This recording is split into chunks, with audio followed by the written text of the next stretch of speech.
So, after what I thought was going to be the end of the last video, Gary Binns approached me and insisted that the problem has been that his style of play and the style of play the team uses just can't gel at all, no matter what he tries. I had to make him a promise because he's a pretty important player. 1, put him on loan, which I can't do because he's the only reason we're not already in the drop zone. 2, acquire a player who matches the team policy, which I also don't think I could do because I think it means get someone from the transfer list, and that would violate the youth-only policy. Which leaves me with only one option, which is fire the manager. And it's debatable whether or not that's in the spirit of the playthrough and my rule set, but is it really a blindside firing if the team has been terrible this season and the manager has failed to make this team play better, especially on defense? So I'd say that out of all of the possibilities, this is the lesser evil, sending Gareth to Netherlands because he prefers that region. And we have 2 months to find a new manager before Binns crashes out. Speaking of crash outs, I'd really like to get a win here before I crash out. So this is Mainz. They're in a similar position to Cologne skill-wise. We've just got to make the most of our chances. Okay, I like the way we're playing. Really like the way we're playing. That was pretty much as easy as you like. Lineup, by the way, with Marshall still injured, includes Stuckenschmidt, and I also brought back Lindpatner. He doesn't start that on. Oh, it's a brace! And we're attacking this left wing again. It could be a hat-trick. It's not a hat-trick, but 2-0 is still fine. Also, player named Negro is white. What did he mean by this? Player names are really funny in general. We also had a player called Damn on Kaiserslautern, and they certainly made me say damn. Oh, but now Ben's running into some space with a good chance of hat-trick. He gets his hat-trick. I think that was a nutmeg straight through the goalkeeper. Mainz threatening a late goal here, which they might still get. But Gießen has been very good in goal. And ultimately, they didn't get it. The match stayed 3-0. I'm feeling a lot happier already. I started this recording right after the last one because I still had the energy to record, and I couldn't end on that. And in more good news, we're getting Marshall back in time for the next game, but we're going to need everything because this match is Bayern, and they could put us right back on the bottom. I did specifically train condition before this match. It'll be my last time training condition before the winter break. Dobner came out in better form, as did a Fez and a Mend when usually they've been usurped by Eibler and Schenk this season. Oh, good position for Binns! Just like last... Oh, off the post and out. Oh, and Dobner needed to jump for that if it was so close to Ballack in the end, but he never jumped for it. I keep giving him chances. I think it was worth seeing what Dobner could do, but I also think a couple of these mistakes in his last couple of appearances have earned him an extended spot in the second string. That was a good save, though. Oh, that... Wessels has blown it off something I didn't think was going to amount to anything, and Ludwig finally breaks his duck. Corner kick, but cleared out. Oh, and the ref once again blows the whistle too early when we were about to get possession back. Nonetheless, we hosted Bayern and got more than 0 competition points, so that is a successful game. Of course, it's too little too late for Kornitz. I've already committed to firing him. I was half tempted to get Spieler, but I don't really like the 5 at the back. Would have been good otherwise for the tactical fitness diamond. Going back to the 2 up top as both strikers are in good form, but I've noticed that Ryan's lost a lot of stamina in his age, so I may go back to 4-5-1 later when we have to sub him off. I thought things were going really well, but all of a sudden, no, Gießen with the save. They're not going to hold on to that one, though. The defensive defender advanced forward for no reason. Well, actually, I know exactly why Hafez pushed up on the previous goal. He was going for the intercept, and he just blew it.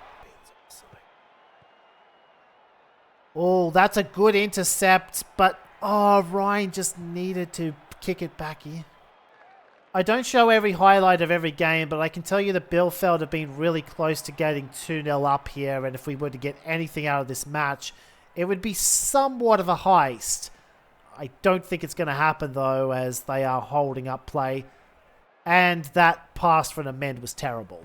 Which means by the time we got the ball back, the ref had no choice but to blow the whistle. On a lighter note, as we head into this next game against Bremen, I've got to remark on how good a discovery Marshall was from the starting squad. Like, he wasn't even originally supposed to mount him much, but once we got rid of Blon and started playing Marshall, he's grown a lot. It's going to be a tough matchup, though, as we're now facing second in the league. They're highly motivated to keep in touch with Bayern, and we've only won twice all season. But that's a great kick from Geiger.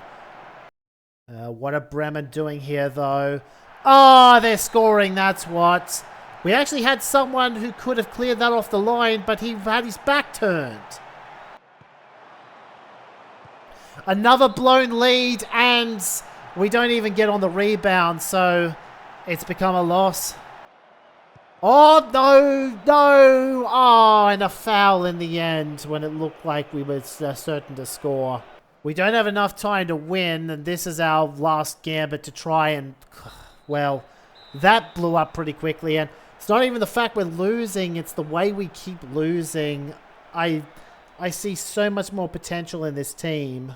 And if you look at our goal difference especially, we're -2 and we're one of the best attacking teams in the comp. There's no way we should only have the points equivalent to 4 wins at this point of the season.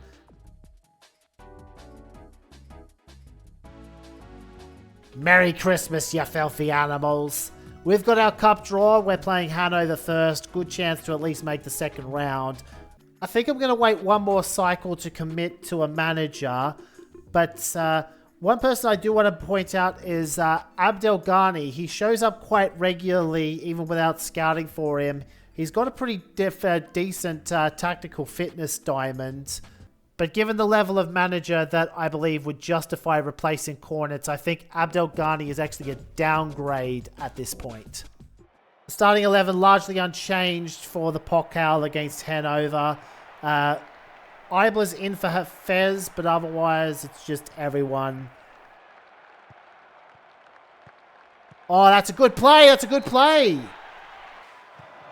Oh, and that's going to be a solo effort from Binns to make it a quick brace. Oh, Helmersberger makes it 3. Wow. If only we'd played like this more in the league.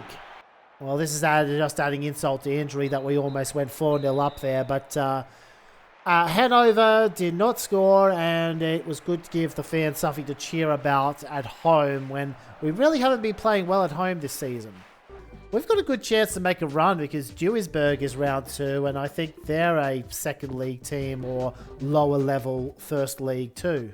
Yes, Duisburg are indeed in the second division again, and today I'm going to be doing something a little bit unorthodox against Nuremberg. I'm going to be starting Beinel, chucking Baumgart back at right back, and this is really about getting as many of my informed players as possible into the starting 11.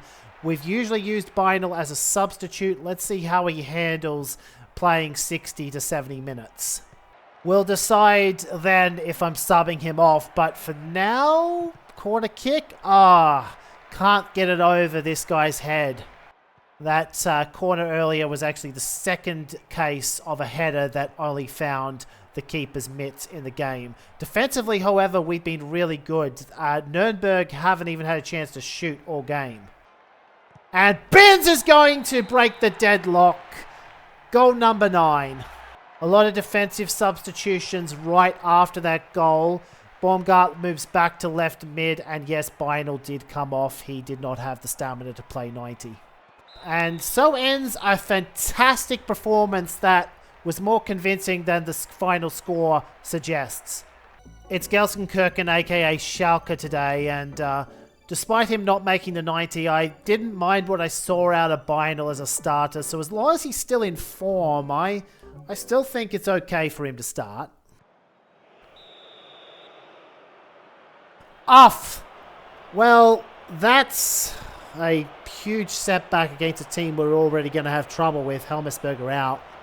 The only real positive is that it's not a key defensive position for us, and in fact we almost just scored against the run of play. We actually seem to be getting the best of Schalke right now. We've had several attacks. They've all stopped at the goalkeeper, but maybe we can steal the 3 points here, and that would be huge. It's a risky call, but I actually subbed Ryan on, and I'm going for an all-out attacking strategy down the right, and oh, it almost paid off, but it's once again caught by Otto. Nonetheless, the team played really well in the face of adversity, and this is one matchup going in that I would gladly have taken a draw from. I just received the last report from all of the scouts that we're going to get before Binns' imposed deadline on firing Cornets, but we don't actually have to make a decision until the end of the month, and I don't want to rock the boat until the winter break. That'll give us some time to train with the new manager so we can hit the ground running.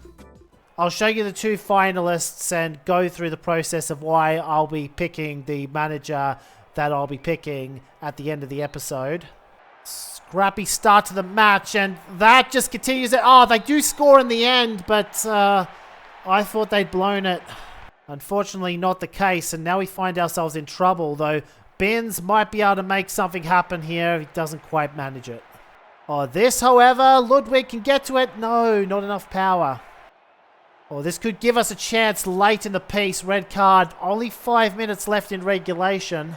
And it's also a forward that got shown off, not a defender. So it's not going to create a hole in their defense. Are we even going to get enough time to make... No! Once again, the ref blows whistle early when we have possession and we lose. That's a really tough loss for us because I really thought this was going to be our year to at least make the quarters, but instead, us is going to outperform us in another competition. We are at least ahead of them in the league this year. But if we want to keep it that way, we've got to make the most of opportunities like this. A home game against Freiburg, who have a high chance of going back down this season. Lineup sees Baumgart going to left wing after his one-match break to replace the suspended Helmersberger. Alert is still in good form. Oh, Stuckenschmidt, terrible play from him, and he's just let Delura walk all over him. The rather frustrating thing is that this is the first real attack we've had all game. Oh, but we are going to make the most of it, though. The cross off the throw-in, Ludwig gets on the board. Oh, that's... Oh, Giesen, you needed to rush up for that. We've still got good chances. That's a brace for Ludwig now. He tackles it away from the defender. Oh, we could be in trouble down the other end because Stuckenschmidt was not on top of that. Amend is able to track back. Last roll of the dice, but he needed to wait for more support. That was a terrible shot to be taking given the circumstances. It's not the worst that could have happened, but when you score twice like that, you really need to be winning more often. As it stands, we are 13th in the league at the halfway point of the season, but once again, only managing to average 1 point per fixture. One positive thing I can say about the season, though, is that Gary Binns is the top scorer at the halfway mark, and with him being responsible for 9 of our 21 goals, you can see why I have to side with him over Cornets in this row over the direction the team should go in. Bitteralf tempted me because you look at his tactical fitness diamond, you can fit a lot of players into that. And he's pretty close to what we're playing already, whilst being able to fit Binns into the lineup. The problem, though, is that his preferred formations are 3-6-1 and 5-4-1, and I would really prefer to stick to a 4 at the back, which is why I like Bornman better.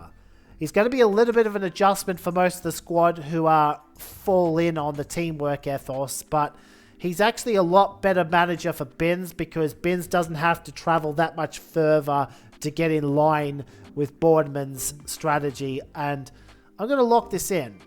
So with that done, Binns is now going to be happy, and I think he will gel with the new manager just fine. My biggest concern was that we wouldn't have enough forwards to play the 4-3-3 with, but with Kaeseling probably coming up next season, I'll also bring Ruta up at the end of this season. There's some other players that can play left or right wing, even if it's not their primary position. I think this will work out well for us, and now the main goal for this next month leading up to the end of the winter break is to get the players familiar with the new formation and this manager's style of play.